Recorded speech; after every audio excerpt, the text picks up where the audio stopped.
నేను రాగానే మీకు తెలంగాణ కంటే 1,000 రూపీస్ ఎక్కువగా ఇస్తాను అన్నారు. ఈసారి వచ్చినప్పుడు మాకు 10,500 ఉంది. ఈయన వచ్చిన తర్వాత 1,000 పెంచారు. టోటల్ 11,500. ఆ 11,500 మాకు చేసిన తర్వాత తెలంగాణ వాళ్ళకి మాక్సిమం 14,000 వస్తున్నాయి. మేము కూడా ఈ 4.5 ఏళ్ల నుంచి అడుగుతుంది వాళ్ళకి 14,000 ఇస్తున్నారు. మమ్మల్ని 1,000 పెంచుతామన్నారు కదా, ఆ 1,000 పెంచి 14 ప్లస్ 1 15,000 అన్నా ఇవ్వండి.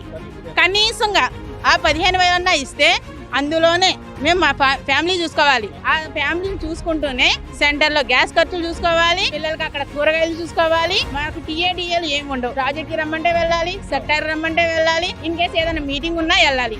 అందులోనే అన్ని చూసుకోవాలంటే ఒక సామాన్యుడు బతకగలడా? మళ్ళీ ఎన్నికలు రాబోతున్నాయి, మళ్ళీ చెప్తారు అని మళ్ళీ అంటే ఒక్కసారి మోసపోతాం సార్. ఎదురు దెబ్బ ఒక్కసారే చూస్తాం. ఇప్పుడు జస్ట్ అంగన్వాడీ ఇక్కడ ఏముంది, ఒక మండల్ లెవెల్ 106 మెంబర్స్ అనుకుంటున్నారు. సిఐటియు దగ్గర నుంచి అన్ని యూనియన్స్ సపోర్టెడ్.